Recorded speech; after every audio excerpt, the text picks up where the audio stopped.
Bonjour à tous, bienvenue dans Cult & Click. On est là aujourd'hui pour vous parler de Batman Ninja.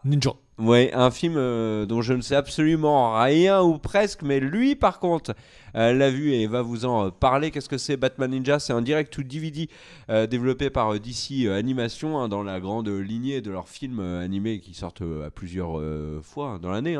Donc ce Batman Ninja il y a 2 à 3 sorties par an de films animation DC. Donc je les ai à peu près tous oubliés sauf Justice League Dark parce qu'il y avait Zatanna. Tu as vu et tu as adoré Flashpoint Paradox. Ah oui, c'est vrai, exact. Et depuis quelques temps, en fait, ils se sont beaucoup concentrés autour de Batman. Et il y a pas un truc sur Harley Quinn aussi qui vient de sortir? Alors qui vient de sortir, qui était sur Suicide Squad plus que sur Harley Quinn.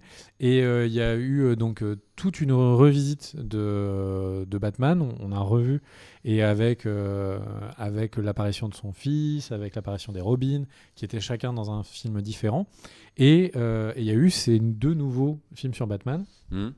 Donc là, celui qui va nous parle de l'autre parce que j'ai déjà oublié le steampunk là. Batman Gaslight, qui était donc un film où on revisitait le mythe du Batman à l'époque victorienne. Donc c'est très steampunk, très monde énergie à vapeur, comme on dit. Et en fait, donc Bruce Wayne est de l'époque et ils doivent affronter Jack l'Éventreur. Alors là, dans Batman Ninja, qui sort en DVD le 9 mai 2018, donc dans quelques jours, sauf si vous l'avez regardé après le 9 mai, donc là c'est déjà sorti. C'est un film réalisé par un studio japonais, réalisé par Junpei Mizuzaka, qui est un monsieur... Zaki, en effet, qui est un monsieur qui a travaillé sur des génériques de JoJo's Bizarre Adventures. Tout à fait. Au niveau du scénario, on a Kazuki Nakashima qui a bossé sur Gurren Lagann et Kill la Kill.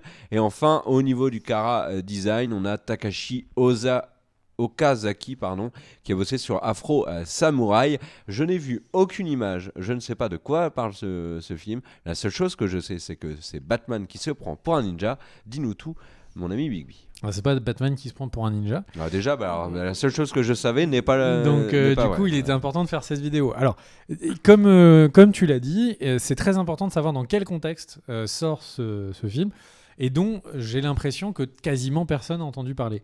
Ami Youpi, est-ce que tu avais entendu parler de Batman Ninja ?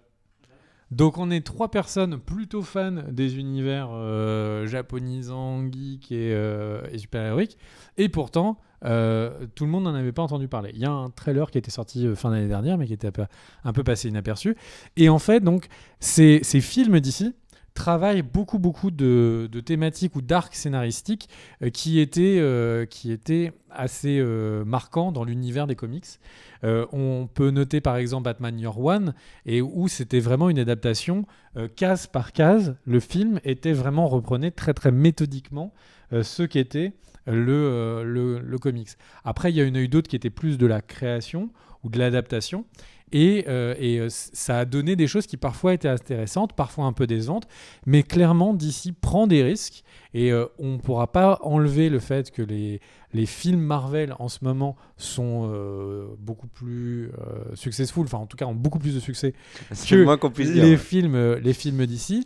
Mais on ne peut pas enlever à DC le fait qu'en film d'animation, ils tentent énormément de choses, très régulièrement. Alors oui, ils se concentrent autour de Batman, qui est leur grosse licence, mais derrière, ils prennent des risques. Et ce film d'animation Batman Ninja, c'est vraiment ça.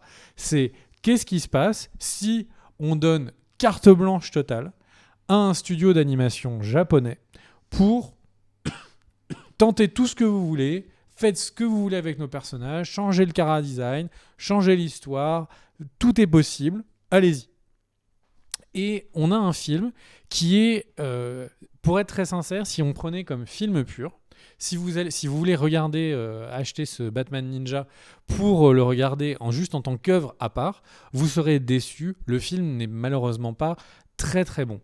Par contre, si vous le regardez comme étant vraiment un cadeau que DC vous fait, avec tout ce que peut avoir un cadeau, c'est-à-dire des scènes qui vont parfois avoir une animation incroyable, avoir une bande-son qui peut être excellente, et vraiment des moments où on a Batman qui fait du Naruto en faisant des tu sais, j'ai complètement oublié le terme, les symboles avec ses doigts pour avoir Shifumi. non, c'est pas ça, des jutsu. Mais merci, des ninjutsu même pour être plus précis. Et donc Moi, je reste sur mon idée de Shifumi. Et donc en fait, pour avoir des pouvoirs, parce qu'il l'a appris au fur et à mesure, tout ça, c'est des choses que vous ne verrez jamais ailleurs, parce que le reste de l'univers d'ici est assez cadré, on a des comics, il faut pas trop en dévier, etc. Là, on est vraiment dans ce genre d'adaptation où Batman garde son masque jour ou nuit, que c'est l'air cohérent, qu'il soit plus Bruce Wayne que Batman ou pas, on s'en fout. On est là pour vraiment essayer de prendre le plus de plaisir possible sur l'adaptation. Alors, pourquoi est-ce que je dis que le film est pas particulièrement bon, mais que par contre, le film peut être très très chouette à regarder? C'est parce que, en fait, par exemple, l'animation, on va avoir des longs moments où c'est une animation pour les fans de Jap Animation qui est très proche des nouveaux Berserk. C'est-à-dire que c'est de la 3D sur lequel il y a un effet cel shading, donc cet effet de rendu comme on le voit à l'image, qui permet de donner l'impression que l'image est en fait dessinée. Et alors, personnellement, je suis pas très fan de ce type d'animation 3D.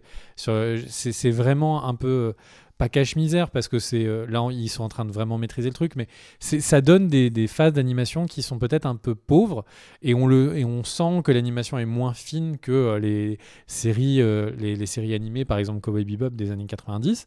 Mais par contre, parfois, en fait, ils vont juste abandonner ce type d'animation pour passer sur de l'animation dessinée, et ça devient ouf. Et ça devient ouf, et l'animation elle est incroyable, et c'est d'une fluidité pas possible, et j'ai jamais vu un film de Batman animé qui était aussi bien rendu. Et vraiment, c'est... Donc en fait, le film, si on le prend en totalité, c'est pas la folie, mais si on le regarde par séquence, il y a des scènes qui peuvent être un peu cultes. La musique, la bande-son, les films d'ici sont très connus pour avoir une très très belle bande-son. On va citer par exemple... Batman vs The Elite, on va citer Superman c'était Superman vs The Elite et Superman All Star. Superman All Star a une magnifique bande son. C'était le Green Lantern Emerald Knight, je crois, un truc comme ça, qui aussi avait une bande son incroyable. Le dernier, l'adaptation du Dark Knight, avait une bande son incroyable. Enfin, les films d'ici sont très connus pour avoir une très belle bande son, et là c'est pareil, il y a des moments, c'est dans les plus belles bandes son que j'ai vues sur un Batman. Mais par contre, il y a un moment, il va y avoir une scène de combat, tu as du dubstep, mais c'est vraiment imbitable, qui va faire que la scène d'action qui ne s'arrête jamais et devient un peu casse-couille. C'est le mec de The Walking Dead qui a fait la bande. Et donc en fait, on a vraiment ce film qui, à mon avis, a été très pensé par scénette, avec des scènes qui sont vraies, et je dis ça, il y a même carrément le style d'animation qui change parfois d'une scène à une autre.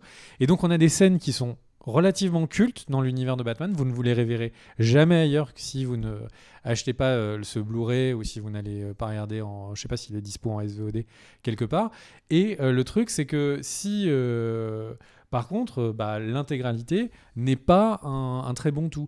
Il y a des scènes à la fin, alors je vais pas faire une partie spoil pour pas embêter mon ami Kerr, mais le truc, c'est qu'il y a des scènes à la fin où on a des gros bonbons, des gros cadeaux, où c'est vraiment, vraiment l'éclate, et après, on a des trucs, c'est trop du over, et du coup, on est dans une situation un peu de ras-le-bol. Et puis, il y a un peu d'aération, et là, ça redevient super chouette.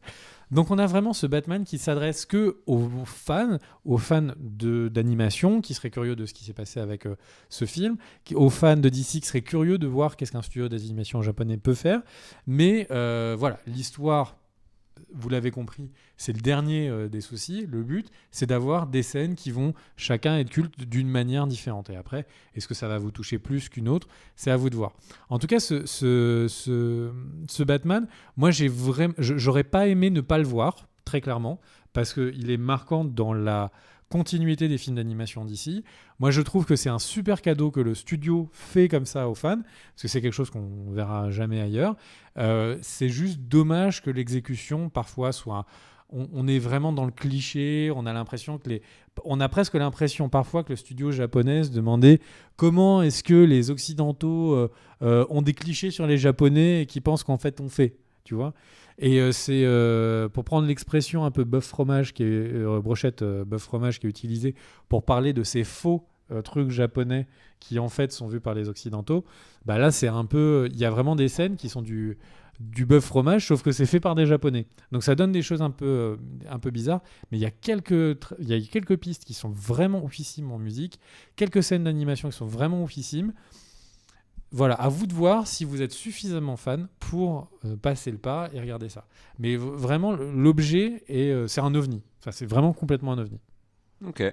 Voilà, c'était l'avis de Big B sur Batman Ninja, dispo le 9 mai 2018 dans toutes les bonnes crèmeries. Je sais pas si une seule crèmerie vendra le DVD, en tout cas vous pourrez essayer. N'oubliez pas de mettre le petit pouce vers le haut si vous avez aimé, le commentaire, la petite cloche, de nous suivre également sur les réseaux sociaux et d'interagir et de partager la vidéo sur les réseaux sociaux. Ça vous fait du boulot, oui je sais, mais c'est comme ça. Et on vous dit à Faut faire ses devoirs, nom d'un cul. on vous souhaite à tous et à toutes une bonne fin de journée, ciao. Des bisous.